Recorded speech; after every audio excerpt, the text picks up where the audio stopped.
Welcome back to the Marvel Movie Minute, a daily podcast in which we explore the films of the Marvel Cinematic Universe 1 minute at a time. In this, our 5th season, we are looking at Joe Johnston's 2011 film Captain America, The First Avenger. I'm Andy Nelson from the Next Reel Film Podcast. And I'm Pete Wright, suffering under 70 years of emotion. Today we are talking about minute 114, which begins with Fury approaching Steve and ends with a 3-hand hold. Joining us on the show today, it's Austin Tichenor from the Reduced Shakespeare Company. Hello, Austin. Good morning, gentlemen. Welcome. I, too, feel like I've been asleep for 70 years. Have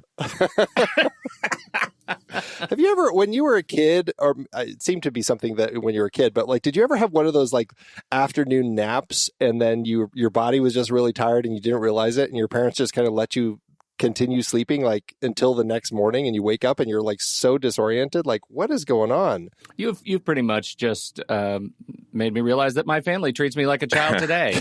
Andy, that's never stopped. Well, getting out of bed is the thing I hate the most in my day. So I hate naps because that means I have to get out of bed twice.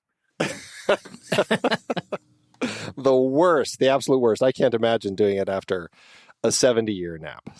That's an incredible silver lining, actually. Cap has saved himself 70 years of getting out of bed. That's fantastic. That's true. Always look on the bright side of life. Okay, so we left the last minute. Nick Fury had just shown up and approaches Steve, doesn't introduce himself. He just, is it that he carries a note of authority that Steve, who was from the 40s, kind of was a military man. Is it just that Fury carries a note of authority with his persona that makes him kind of stop and listen to him and not just immediately start fighting or running, which he had been doing? Is there a little part of you that thinks maybe he's never seen a guy dressed in quite so much leather and he thinks he might be some sort of an alien? Is it all related to Nick Fury's alternate origins as a World War II soldier? Game recognizes game. Game recognizes game. Outstanding. Considering, we've already met the Howling Commandos. Maybe there's just I feel like you were a part of something that I knew. And you were there. And you were there. Oh, if only we had that moment. We could have seen their faces in the crowd behind Nick. I mean, that's an amazing thing, and I hadn't thought about that until you brought it up. That Nick Fury's character has evolved over the course of the comics. Because I was a DC kid growing up, but I loved Nick Fury and the Howling Commandos. That was somehow the Marvel comic that I was into the most. Oh, really? I think you're the first person who's like really brought that up as one that you really gravitated to. So that's great, getting your perspective on that then. So it was thrilling for me to see at least to see what they've done with Nick Fury, first of all, in all the movies, but then to see the Howling Commandos embodied in this movie. I'm still waiting for more movies or maybe a series about the Howling Commandos. Right. Yeah, no kidding. Totally. Yeah, I mean, Nick Fury obviously changed quite a bit. And I do think that there is something interesting about your perspective there about like bringing in that element that, this is a character that had been around in kind of that era. And it is Samuel L. Jackson, and he certainly carries a certain weight. And I think that's something that I really enjoy in him as Nick Fury in these films. Well, and also Nick Fury's appearance, he's a sort of a Fury ex machina, and he's the one, his appearance changes the movie. Turns the movie into something else. It's been so many things as we've gone on.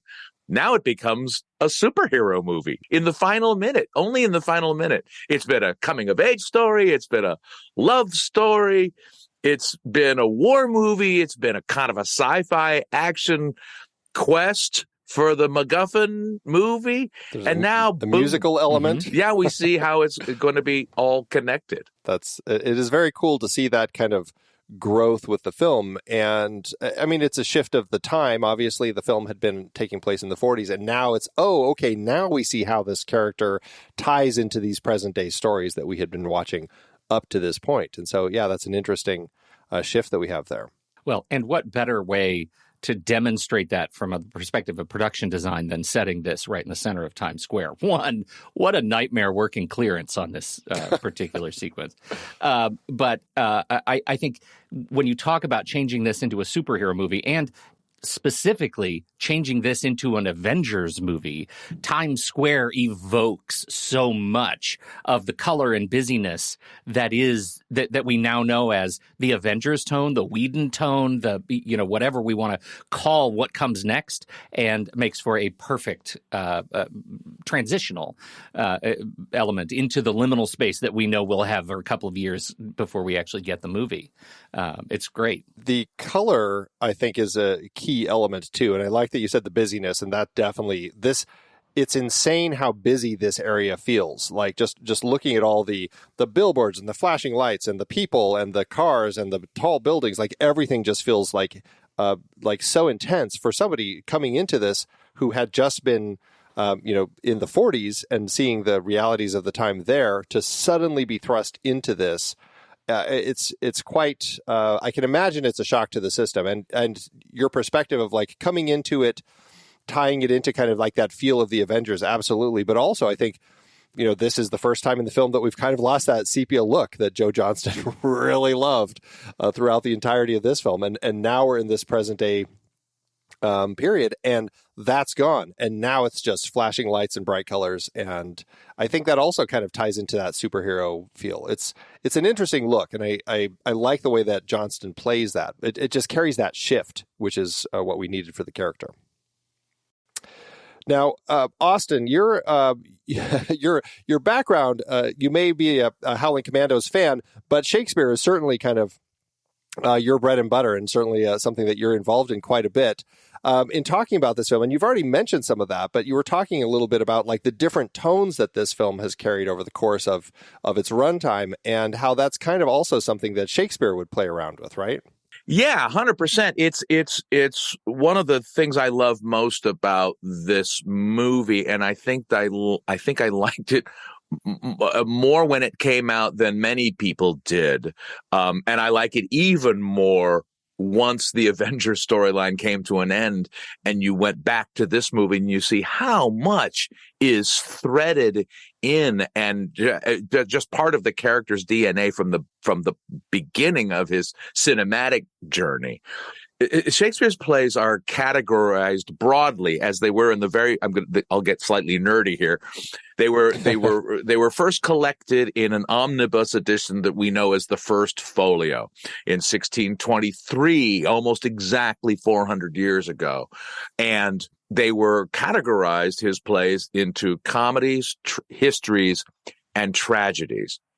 And that's an easy way to clarify all the plays, but all of the plays are so much more than just those easy categories. The comedies have intense pain and grief. The tragedies and the histories have surprising amounts of comedy. Some of them are coming of age stories. Some of them are love stories.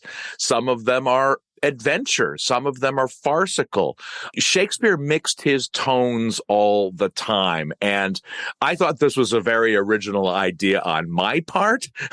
But then I saw that in 1765, Samuel Johnson wrote in his preface to Shakespeare that, quote, Shakespeare's plays are not in the rigorous and critical sense either tragedies or comedies, but compositions of a distinct kind that approach nearer than either to the appearance of life. And I think that is one of the great things about this movie in particular, and some of my favorite bits of pop culture, is that I like comedies with meat on the bone, driven by seriousness and pain, and I like serious movies leavened by moments of levity. And this has that. Captain America: First Avengers has all of this, the mix of comedy and drama and romance And for me, in my previous, well, not even my previous life, sort of my current life, I'm also a casting director. I'm looking for actors all the time for the Reduced Shakespeare Company. And so to see this combination of actors in this movie, not just beautiful Chris Evans and studly, stalwart Samuel L. Jackson, but Hugo Weaving and Stanley Tucci and Tommy Lee Jones, all in this ridiculous summer superhero movie. I love it all. It is fantastic. It's funny. Give me a chance to bring Tom Hanks in, and I always will. The way that you were describing that, the tagline for the Tom Hanks movie, Nothing in Common, which is, it's just a favorite of mine, even though I don't think it's as well regarded, but I still really enjoy it. But the tagline is, it's a comedy and a drama just like life. Yeah. And I feel like, that encompasses so much about it. And it's interesting also, I feel like there's an interesting element that the Marvel films slowly started kind of adapting to, which I think continues what you were just saying, where even genre crossing, like they started figuring out, okay, it doesn't have to just be a superhero movie. What if it's a superhero heist movie? And let's do that for Ant-Man. What if it's a superhero spy thriller? We'll do that in Captain America, the Winter Soldier, and starting to kind of cross genres too. And I think that's, it was nice to see coming into the superhero genre, because sometimes they do start feeling a little bit the same. And so having some changes like that was kind of nice. Yeah, and setting it at a different period, I thought was fantastic too. This is not just all of modern stuff. And I love the notion that superheroes, in quotes, go back a long time. Heroism goes back a long time, the origins of these stories. And the other thing I loved about this, all the movies really, but also this movie and this minute particularly, is one of the great things about Shakespeare's greatest plays is that even in, say, the histories, he humanizes these iconic characters. Sometimes in the case of Richard III, he takes a king who was probably nowhere as evil as he made him out to be, but he turns him into a villain that you sort of root for and understand where his pain comes from. And here we've got a hero that all he wants to do, he doesn't want to save the world. He just wants to go dancing with his girlfriend. I love that final line. It just brings it right back to Cap's humanity.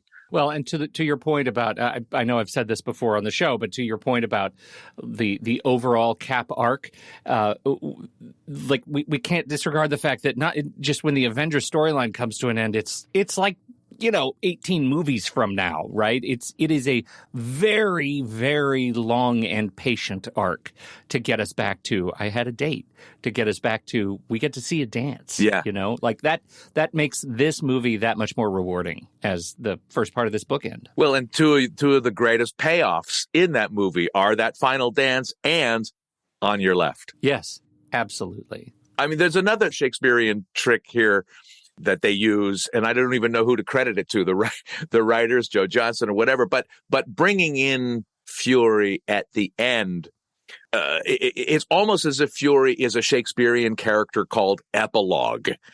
Shakespeare would do this occasionally. He would bring on a character known as Epilogue, and you don't know who it is. I think depending on the production, it could be any actor who played any character to come on to explain what happened and what's going to happen next. In Henry IV, Part 2, a character called Epilogue literally comes out and says, our humble author will continue the story with Sir John Falstaff in it.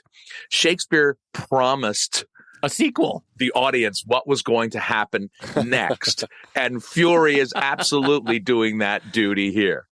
Well, it's funny. It's like they've used Fury a number of times before doing that, right? Because we had him in Iron Man doing essentially the same thing. Exactly. Right? He's been very cool. well used, Nick Fury. Yeah. Well, and it really speaks to, I suppose, post-credit sequences have been around long before Marvel, but not really used in as interesting a way, and kind of a way that really sets you up for a continuation of introducing new characters or a new plot thread or whatever the case may be at the very end of a movie, or maybe mid-credits or whatever it is. But it's interesting that kind of goes back to even Shakespeare's days. Well, and also we took a look at that extended scene as well. Right, yeah. And that relates to Shakespeare production now. It was so valuable to see that because nobody wants an explanation of how did this happen. Nobody wants that. Shakespeare's plays are filled with explanations because a lot of times Shakespeare would repeat things so as to repeat information for the audience. And you cut that stuff now. Hopefully, the good productions cut that stuff now. But Shakespeare would write down, because the actors had very little rehearsal, he would write down the stage directions in the dialogue. So a character would say, I see you bow to me, but please rise. And so the actor would know, oh, I better bow. I guess I better be bowing. Right. I better be bowing now. But what the comparing the extended scene to the final scene is a beautiful bit of dare I say, reduction on the screenwriters or the editors' part when they realize, you know what, we don't need any of this, hardly any of this, and which is a great lesson in economy and storytelling. Just get to the point. For those who haven't seen the extended scene, it's basically a lot more dialogue between Nick Fury. He kind of introduces himself. He tells him, I'm with S.H.I.E.L.D. You know, you would know us as SSR. He talks about World War II and that we won. And it's a kind of a whole setup about how we still need Cap.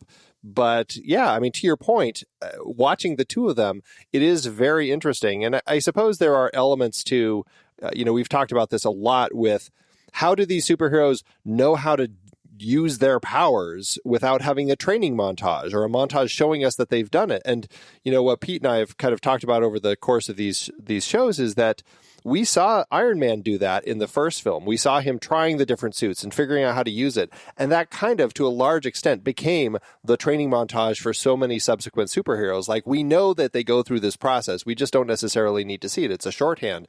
And all of that conversation is like, we already know who Nick Fury is. He carries the weight, and we talked about that at the beginning of this conversation, but still, like, we don't need to have him introduce himself. It's like, we're carrying all that information. They can just get to the point, and it makes the flow so much faster and makes for we want to get to that ending at this point. Yeah, and I'm sure you've talked about this in previous minutes, but Cap's training montage is a musical. Yes.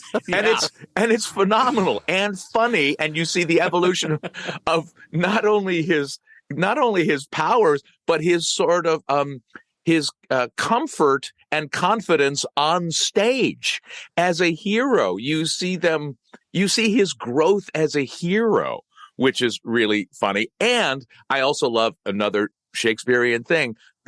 Fury's first line in this final minute is, I'm sorry about that performance there. Yeah. The plays within plays, the performances within the performance you're watching is a very Shakespearean trope, not just in Hamlet, but in many things, in many plays. Shall we have a play extempore from Henry IV, Part 1, where they role play, they play act all this stuff. And to see a rugged superhero having to learn lines and speeches and dance moves, that's hysterical to me. Yeah.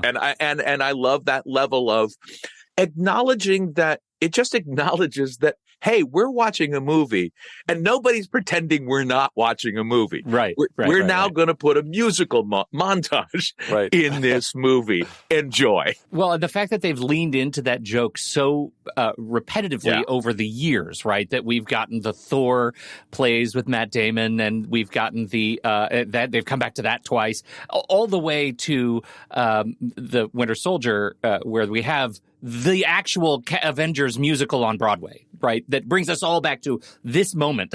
Here we are in New York, in Manhattan. Yeah, and certain people were complaining about that in Hawkeye the series. Yeah, I highlight Hawkeye, big, huge highlight for me. Huge, and like those complaints disregard the fact, like they're complaining about Hawkeye because of what, like that's the hard collision of expectations to reality, right? That there was a picture of what Hawkeye should be, and because it wasn't, doesn't is disappointing. But the truth is, when you look at the sort of cultural genetics of Hawkeye that got us to that show, it very much comes from the DNA of the MCU that we've established already. And I think that starts at scenes like this, the play within a play, the leaning in on the musical numbers. Like, those things have been there all along. So I think it's a real highlight to why I'm a fan of the MCU. Well, and particularly with Hawkeye, and honestly a little bit with Cap, minus the super serum, is that these are DIY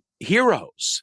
These don't have, magical powers or space suits or anything. They're not gods. They're mortal men, but with embrace skills. And I would argue that theater is also DIY, and part of the joy and magic of theater is that we know it's pretend. I'm going to put on this silly hat, and now I'm this character. I'm going to put on this stupid, cheap wig, and now I'm this character, and everybody accepts that. That's part of the suspension of disbelief.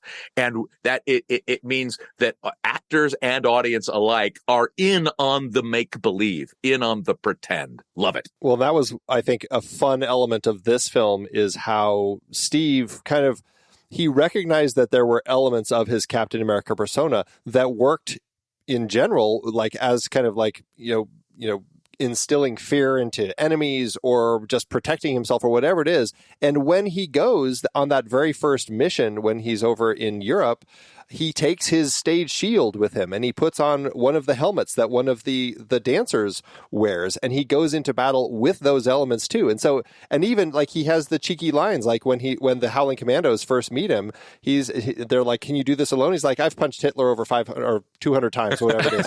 And so it's like he's bringing those elements of that training that he's had, as you said, kind of that persona into this role. And like, he acknowledges, I kind of wear a funny little outfit, but I think that there's something to that about kind of creating that persona. And I really enjoy that with him. You're right. And that there's power in this funny little outfit. Yeah.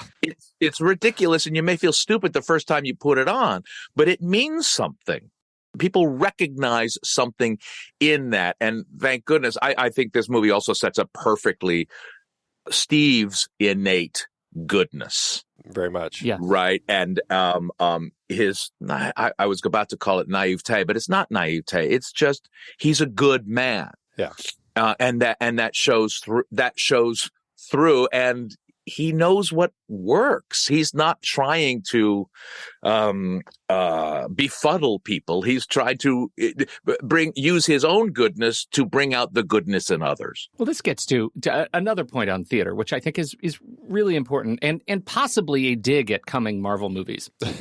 I think so much of what, you mentioned the funny hat. So much of what works in theater and I think in movies is not that I look at you, character, and I see all of the trappings of a superhero, but that when you put on that hat, you're able to convince me that you're a superhero through the craft and performance. And so much of what Cap has done in this movie is exactly that. Pick up a stage shield and then through his actions demonstrate that he's a superhero. And, we can, in filmmaking, get lost in the trappings of character and less the performance of character. This movie is the other way around. I mean, this is a stage. If you look at it as a stage performance, the craft is not in how articulate a designed costume you have, but in how well the performer is able to actually convince you with just a hat that I'm another person, right? Well, and that's a really compelling theme going into the MCU series, The Falcon and the Winter Soldier. Oh, true. Because you see how the costume can be manipulated for, nefarious purposes, how the costume and the identity and how it means something to wear this costume and the burdens of it for Anthony Mackie's character, whose name I forget. Sam Wilson. Yeah, Sam. But there is an interesting element there about, because Sam is very reticent to put it on. Like he carries like everything that Steve carried as far as representing the role of Captain America. I mean, Sam was so reticent to put that on, to carry the shield, to be kind of associated with that persona because of the weight that it did carry. And so it's interesting. And that's also a very theatrical thing. And obviously it's something that's carried into film too. But the idea of passing an item from one person to another and kind of the gravitas, the weight that item can carry because of what it represents. And I'm sure Shakespeare used that quite a bit, but I know it's a very theatrical thing. No, that idea of the totem, the crown, the mantles of power, assuming power is a very Shakespearean theme, because of not only just in the realm of kings and princes going, I don't want to be a king, or I really want to be the king. It's just there are changes in fortune and status in Shakespeare all the time. I mean, you could argue that that's a fundamental theme in most of dramatic literature, changes in status, and bearing the mantles of power is very much an MCU theme. Absolutely. We played with that a little bit in one of our second most recent Reduced Shakespeare Company show, was called the William Shakespeare's Long Lost First Play Abridged. And I might have talked about this on our previous movie minute, but it imagined that all of Shakespeare's characters and stories and plot lines were part of an extended SCU, a Shakespeare Cinematic Universe. Shakespeare Cinematic Universe. Everybody was related, and so it was great fun mixing and matching the different characters opposite each other in the way that I think that the MCU, and particularly in the series, is really fun, but when it matches different heroes with different other heroes, and you find what sort of rhythms there are. Again, going to back to Hawkeye, one of the greatest things is that Black Widow's sister coming in with Hawkeye, the new Hawkeye squared, Yelena, and Haley Steinfeld's character. I should really bone up on this stuff.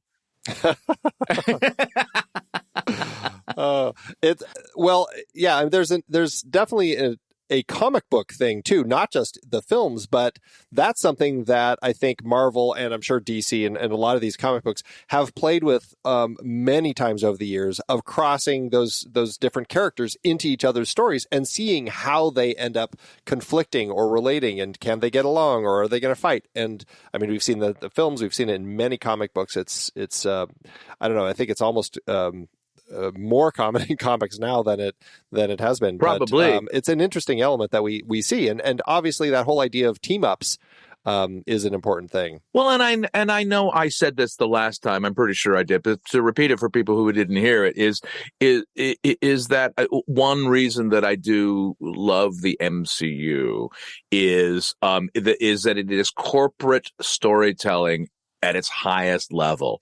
Corporate serialized storytelling that is, there are hits and misses, and there are high spots and there are low spots, but it is popular entertainment done with craft and soul. And Shakespeare was the MCU of his day. Shakespeare was a commercial storyteller, and he has been over the decades raised up as high art, but he was absolutely populist, and he made his money by putting butts in seats. And he was there to entertain the masses. And the fact that he brought soul and heart and great artistry to it means that we're still reading and performing his plays 400 years later, in a way that I think these movies are going to last, and certainly these characters are going to last. There will come a time, maybe not in our lifetime, when they will reboot Iron Man. They will do it again, right? Oof, Austin, too soon. Too soon. Yeah. I don't think it'll happen in our lifetimes, but I bet it'll happen. And I have no problem with that. At least let us get through with this show, please. I have no problem with that. People that, how can you recast this character? How can you rethink this character? We do it all the time. They're not set in stone. Yeah, and theater is that way. And I think for a lot of actors, there's an excitement of being able to portray a particular character because of what it carries and because of the opportunities it gives them to play that character. And so, yeah, I think there's opportunity there. I see criticisms of The Crown, the current 5th season of The Crown. People talk about, oh, none of these people look like nothing like their characters. And I've just watched the first episode, but I went, yeah, you're right, they don't. It's not a documentary. These are actors. Right. They're embodying the essence. Maybe just because of my theater background, I have less of a problem with people having to look like a specific image in the viewer's head. Yeah. Well, and because of the legacy of cinema, right? I mean, there are, for a long time, I think, and to this day, right, there is this assumption that laying down a performance of a particular powerful, character is the performance for the ages, not like a character like, oh my God, how badly do I want to play Willy Loman, right? I want to put my stamp on Willy Loman. Right. That's just a very different thing. There are myriad Willy Lomans out there, and they all bring their different thing. I think now we're getting to the point where more and more of these reboots are coming so frequently that we're seeing more franchises becoming James Bond than ever before, right? Where we have a guy comes on, he plays 4 or 5 episodes or 4 or 5 movies, and then it's someone else, and we've all acclimated to that. Why shouldn't we give others a chance for new stories? So well, and actually, this very theme that we're talking about is the subject of the Falcon and the Winter Soldier. The role of Captain America is now falling to Sam, and his feelings about playing that role are complex and complicated, and that's the subject of the movie and the series, and I was there for it completely. Well, and Black Widow too. We now know because of Legacy there are lots of Black Widows, and so we'll never be without a Black Widow, even though we might be without a ScarJo. Yeah, that's right. That's right. And if I can bring it back to the final minute here, just a little bit. One of the other things I know. But one of the things I love about that minute is that it ends on that simple "I had a date" line from Steve, and then goes immediately into rambunctious, robust, patriotic, back to superhero. And that immediate clash of tones, I think, is again fundamental to Shakespeare and the MCU. These two things right up against each other, and you get whiplash going from one to the other. And for me, that's part of the fun. What was the equivalent of the war effort for Shakespeare? The Wars of the Roses, probably. You mean what they're trying to? Yeah, like what was Shakespeare's "I Want You" poster, right? Like what? Like how? Because if Shakespeare was fundamentally populist, as you say, then he was also like fundamentally riding the tides of current events, insofar as current events are spread, in Shakespeare's period. Yeah. So how did that work? His poster was "Queen Elizabeth is great, and so are all her ancestors," and all her opponents were vile, despicable humans. I want that poster. I want the Queen Elizabeth. I want you. Me. Yeah. I'm so great. Love the Queen. That's how he was able to write the things he wrote without getting thrown into the tower. Yeah, true. Sure. He tread a very fine line of hiding his critiques of not necessarily, monarchy a little bit. He also played to the masses by making fun of Puritans. Everybody hates Puritans. Come on. Certainly speaking truth to power through comedy. Right? Yes, exactly. And the idea of using fiction to kind of cover up, critiques of society at the time also is a big thing in a lot of different stories. And I think, I don't know if the MCU does that quite as much, but inevitably everything is kind of pulling in something of the zeitgeist of its times, right? Where you're getting a little bit of that tone. Well, certainly one of the great powers and pleasures of Black Panther was that Killmonger was right, as they say.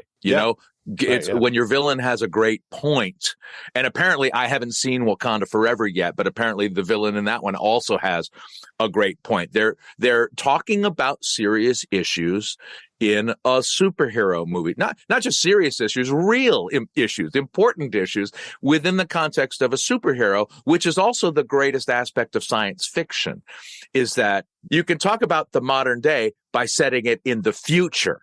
right? So it's safely in the future. Shakespeare did the opposite. He talked about his modern day by setting it safely in the past. And so he had plausible deniability. I'm not talking about the Queen or any regents that are in power now. I'm talking about those bozos several hundred years ago. Duh. Yeah, right. Or whatever the Shakespearean equivalent of duh was. What is that?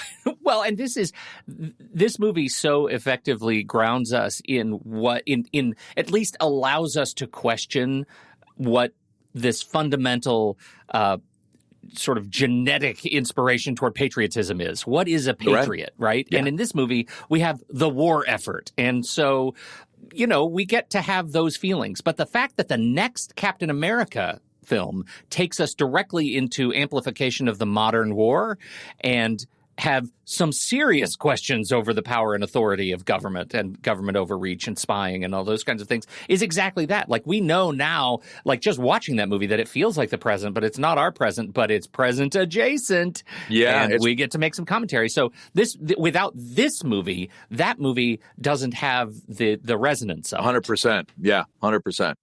Yeah, I really love that movie, the Winter Soldier movie, too, for different reasons than this. Different, yeah. Do you have something we always ask everybody, do you have a favorite Captain America moment from any of the different films, or, even comics? Or comics? I don't have one from the comics, but again, I was more of a Superman Batman kid. But what I did love about Winter Soldier is that I heard it said, I read it somewhere, that the Captain America Winter Soldier was what the Superman movies should be.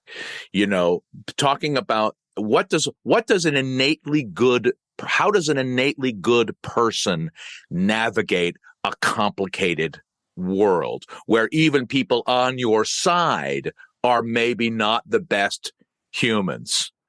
Right. And that tension, that conflict, I guess I have a lot of great moments, but there are a lot of favorite Cap moments. On Your Left is great, but also the stuff he has with Thor. I see you've copied my look, or, just the throwaway comic moments are the ones I sort of treasure. And On Your Left isn't a throwaway. That is clearly built in.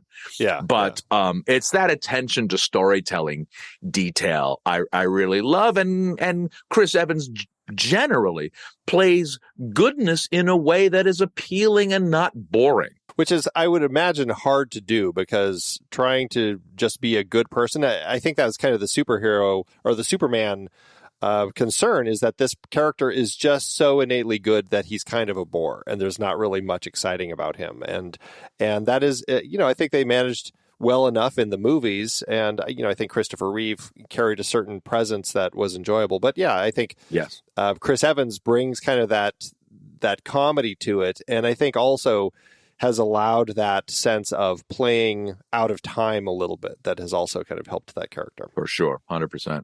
Yeah. I get that one. Yes, right? That's such a great moment. I know that reference. One, right? Yeah. Those fish out of water bits are important. Yeah, fish out of water. That's an entire genre. That's another part of Cap. Yeah, very much. This seems as good a place as any to wrap this episode up. What a fantastic conversation we've had with you, Austin. Tell everybody where you are online and where they can learn more about what you're up to. You can find me still for the time being on Twitter at Austin Tichenor.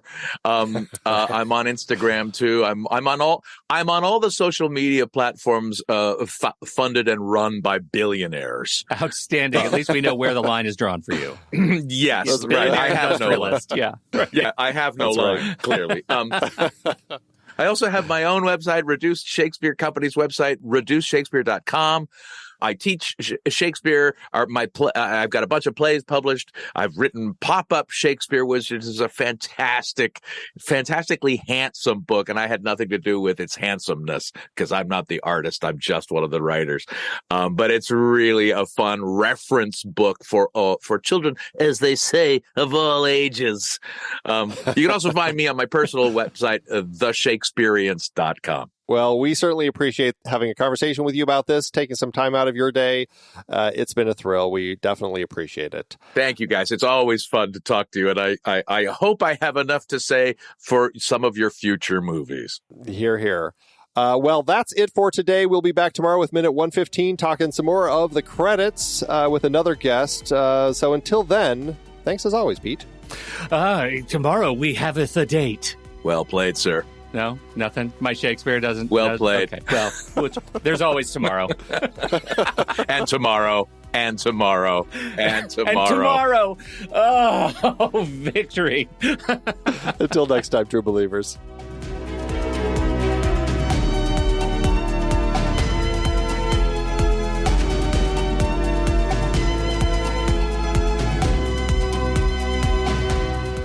Marvel Movie Minute is a production of True Story FM. Engineering by Andy Nelson. This season's music is Spread the News by Anthony Vega, and this season's show art is by Winston Yabo. Find the show at truestory.fm, and if your podcast app allows ratings and reviews, consider doing that for this show.